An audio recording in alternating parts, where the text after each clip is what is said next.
오늘은 단재강세 4479년 배달 4355년 양력 6월 28일 음력 5월 금음. 이 시간은 6월 넷째 주 화요일 새벽 경배 시간입니다. 이번 주에 한백음께서 주신 말씀은 한백음을 모셔야 세상이 밝아진다 라는 말씀입니다. 한백음은 하느님이시지요. 우리 신리대전 신유의 말씀에 하느님의 자리는 세 자리가 있다고 하셨습니다. 우리를 창조하신 조아주 하님, 그리고 우리를 가르치고 깨우쳐 주시는 교아주 한웅, 그리고 우리를 주관하고 다스려 주시는 치화주 한검, 이렇게 하느님의 세 자리가 있다고 하셨습니다. 우리는 삼신이신 하느님의 은덕을 받아서 우리의 생명을 얻고 삶을 이루어 나간다는 것을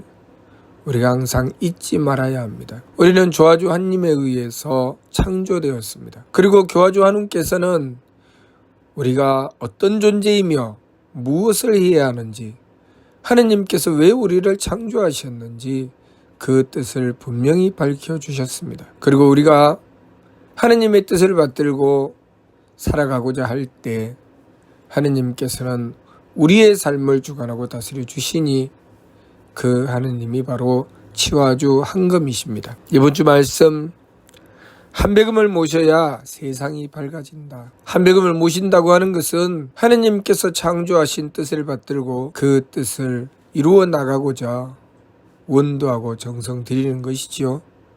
그렇게 하면 하느님께서 우리의 삶을 주관해 주시니 세상이 밝아지게 되는 것입니다. 우리 몸에 있는 모든 부분들, 우리의 손발, 그리고 오장육부, 혈관들, 각 세포들, 이 모든 조직이 항상 뇌와 연결되어서 뇌와의 상호작용으로서 삶을 이어나갑니다. 그래서 우리 몸의 어느 한 부분이 고장이 나도 그것 때문에 죽는다고 하지 않지만 뇌가 고장이 나면 사람이 죽었다고 하지요. 뇌가 완전히 정지되어서 더 이상 움직이지 않을 때 뇌가 죽었습니다. 그것을 죽음으로 간주하죠.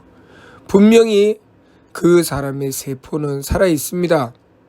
살아있지만 뇌가 죽으면 죽음으로 간주하죠.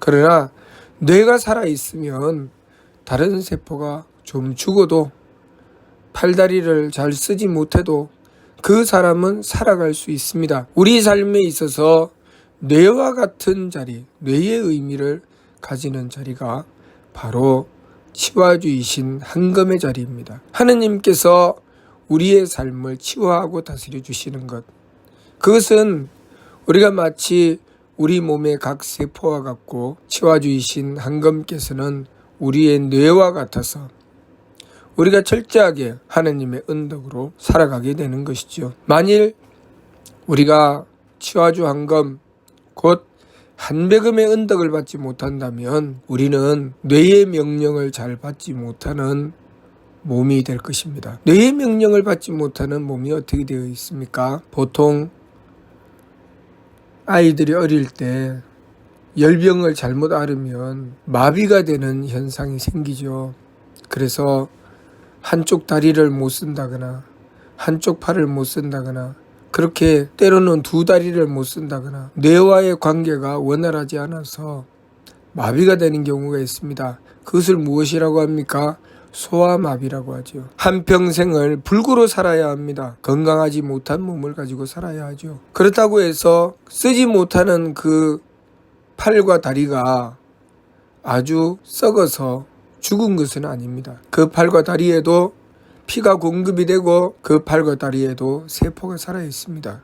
그러나 그 팔다리가 정상적으로 움직이지 못하는 이유는 뇌와의 관계가 온전히 형성되어 있지 않다는 것이죠. 우리가 삶을 살아가면서 한백음과의 관계가 바로 그런 것입니다. 우리가 한백음을 모시면 우리 몸에 있는 혈관과 신경이 정상적으로 통해서 우리의 몸 각 부분들이 건강하게 움직여 나가는 것처럼 우리가 한백음을 모신다고 하는 것은 우리의 삶이 건강해지고 밝아진다는 것을 의미하는 것입니다. 우리가 점점 나이가 들고 늙어가게 되면 몸에 있는 여러 부분들이 점점 노쇠해지고 그리고 회복하는 힘이 점점 줄어들죠. 다시 말해서 재생력이 약해지는 것입니다. 젊을 때는 재생력이 좋고 나이가 들어 늙어가면 재생력이 약해집니다. 그래서 늙어서 노화되는 것을 방지하는 것을 무엇이라고 합니까? 안티에이징이라고 하죠. 피부의 재생력을 높인다. 그래서 피부가 늙어가는 것을 방지한다. 안티에이징이다. 우리 몸에 있는 각 세포들이 노화되지 않고 젊어진다고 하는 것은 재생력이 높아진다는 것이죠. 재생력이 높아진다는 것을 우리 삶에서 찾으면 무엇일까요? 바로 반성하는 것이죠. 반성하고 돌이켜서 그 근본의 이치, 하느님의 뜻에 맞추는 것입니다. 우리 몸에 있는 각 세포들, 각 부분들이 본래의 뜻을 잃어버리고 잘 지켜나가지 못하게 되면 그 부분이 노화됩니다. 그리고 마비되죠. 정상적으로 움직이지 않습니다. 그래서 여러 가지 병을 앓게 되죠. 그러나 우리가 재생력이 높으면 면역력도 강해지는 것입니다. 그래서 병이 들어오면 바로바로 그 병을 물리쳐내죠. 하느님과 우리의 관계는 바로 뇌와 세포와의 관계와 같고, 뇌로부터 명령이 전달되었을 때 우리 몸에 있는 각 부분들은 그 명령을 충실하게 수행해 나갈 때 우리의 몸은 건강하다고 하는 것입니다. 우리의 몸이 건강을 잃을 때, 그것은 뇌가 명령하여도 정상적으로 움직이지 못할 때 건강을 잃는다고 하지요. 그렇기 때문에 우리가 재생력을 가진다고 하는 것은 뇌가 명령을 했을 때 정상적으로 움직인다는 것입니다. 다시 말해서 우리의 삶에 있어서는 한백음께서 명령을 하셨을 때 우리가 그 명령을 받들어서 어김없이 행해 나가는 것, 그 명령을 받들어서 너무나도 잘 지켜나가는 것, 그것이 우리의 삶을 건강하게 하고 우리의 삶을 잘 살게 하는 것입니다. 우리가 만일 한백음의 뜻을 받들지 않고 제 마음대로 살아가게 된다면 무슨 일이 벌어지는 것일까요? 우리 몸에 있는 여러 가지 세포들 중에서 뇌의 명령을 받지 않고 제 마음대로 자라나는 것이 있습니다. 그것이 무엇일까요? 바로 암세포입니다. 암세포는 뇌가 명령하는 것을 거부하고 자기들 마음대로, 자기들 하고 싶은 대로 자라서 자기들이 제 마음대로 독립적인 조직을 구축하려고 하죠. 그렇게 하게 되면 우리 몸에 있는 다른 세포들과 협력하지 않습니다. 그리고 그 암세포가 무슨 짓을 합니까?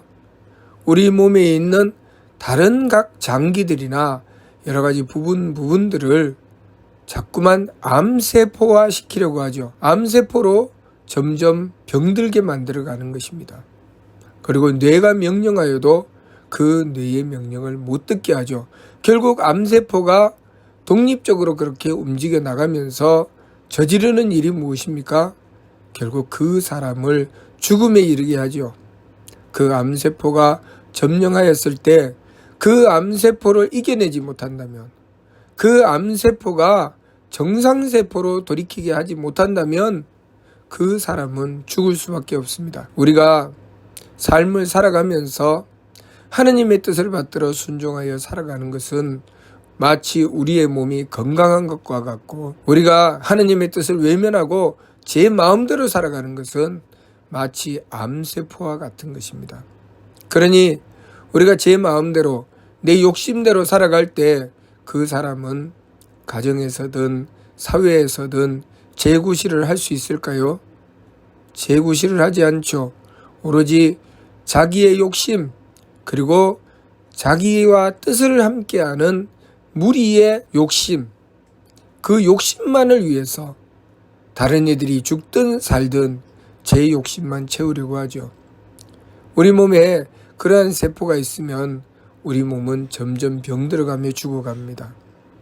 그러한 것처럼 우리 사회에 자기만 생각하고 자기들의 무리만 생각하며 다른 이들이야 죽든 말든 윤리와 도덕이야 땅에 떨어지든 말았든 오로지 제 욕심만을 위하여 살아가게 되면 그 사회는 마치 암세포에 병들어 죽는 것처럼 사회가 점점 붕괴하게 되는 것입니다. 우리나라나 다른 나라에서도 위기 상황이 닥쳤을 때 그 나라 국민의 저력이 나옵니다. 우리나라가 여러 번의 위기를 맞았을 때 그 위기를 만날 때마다 국민들이 일어나서 나라를 구하려고 때로는 목숨을 바치고 때로는 가진 것을 내어놓아서 그렇게 다 같이 힘을 모아 나라를 구하려고 하는 것, 그것은 마치 우리 몸에 다른 병균이 침투해 들어왔을 때 그 병균을 막아내기 위해서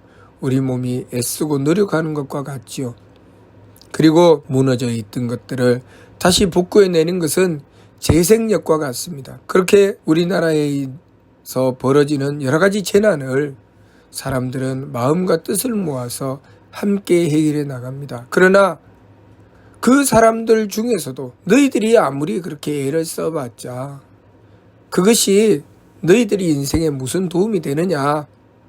내 욕심 차리는 것이 가장 좋은 것이다. 내가 먼저 살고 봐야지. 남 돕는다고 내 인생을 제대로 살지 못했어야 되겠느냐. 그렇게 생각하며 오로지 자신의 욕심만을 추구하고 남이야 죽든 살든 오로지 제 이익만을 추구하고 제 마음대로 살아가려고 하는 이들이 있습니다. 그러한 존재는 결국 그들이 행했던 것에 대한 결과로 나라가 망하게 되고 나라가 위기에 처하게 되면 그러한 이들은 제일 먼저 보따리를 싸고 다른 나라로 도망갑니다. 결국 우리 몸에 암세포가 퍼져서 죽게 되면 그 암세포는 도망갈 것도 없이 같이 따라 죽겠죠. 우리나라가 그렇게 이기적인 생각, 욕심을 가지고 살아가는 이들 때문에 망하게 되면 그들은 보따리를 싸고 외국으로 도망가겠지만 그 나라에서도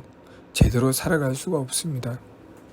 뿌리가 없이 자라는 나무는 이내 말라서 죽게 되는 것입니다. 우리가 유구한 역사를 지닌 배달의 민족으로서 하느님께서 우리에게 하느님의 광명을 드려 주셨습니다. 우리 민족은 그렇게 하느님의 가르침을 받들고 그 가르침에 순종해서 이루어진 나라입니다. 단군 안배금께서 나라를 세우실 때 그 전에 한옥님의 가르침을 받들고 순종한 이들이 있었고 한옥님의 가르침을 받들어 순종한 이들이 한배금을 모시고 한배금의 주관하심을 받들게 된 것입니다. 우리가 한배금의 가르침을 받들고 순종하지 않으면 한배금께서 주관하고 다스리실 때 또한 충성하지 않습니다. 우리의 삶을 지켜나갈 때 마치 우리 몸에 있는 각 부분들이 뇌의 명령을 따라서 신경으로 전달되어 오는 명령을 정확하게 행해 나가면서 우리의 몸의 건강을 지켜나가는 것처럼 우리가 처해 있는 각자의 자리에서 하느님의 뜻을 받들고 그 뜻을 따라서 정확하게 행해 나갔을 때 이 사회는 건강하고 밝아지게 되는 것입니다. 그렇기 때문에 이번 주 말씀이 한배금을 모셔야 세상이 밝아진다라고 하신 것입니다. 우리가 한때 힘들고 어려울 수 있습니다. 마치 우리 몸에 다른 병균이 침투해 들어오면 그것을 막아내느라고 힘들고 어려울 수 있습니다. 그러나 다 같이 힘을 모아서 그 병균을 물리쳐내게 되면 우리의 몸은 건강해집니다. 그러한 것처럼 우리가 살아가는 세상이 어려움을 겪을 수 있습니다. 우리가 살아가는 삶이 힘들 수 있습니다. 그러나 우리가 하느님께서 가르쳐 주신 진리의 말씀을 받들고 그 말씀을 지켜나가며 한배금의 주관하심을 순하게 받아서 한배금의 주관하심대로 지켜나갔을 때 우리의 세계는 그만큼 밝아지고 복된 세상으로 나아가게 되는 것입니다. 그러니 항상 하느님께서 베풀어 주신 삼일신고의 말씀을 받들어 항상 지감조식 금촉의 세법을 힘써 나가고 늘 심성영대를 밝혀서 머릿골에 신부를 공경해 나가야 하겠습니다. 내 마음을 착한 마음으로 지켜나가며 하느님께서 우리의 머릿골에 임하시어 우리의 삶을 주관하고 다스려 주실 수 있도록 항상 하느님이신 한백음 앞에 순종하는 삶을 지켜나가야 하겠습니다. 이번 주 말씀, 한백음을 모셔야 세상이 밝아진다는 말씀, 무슨 뜻인지 이해가 됩니까? 마치도록 하겠습니다.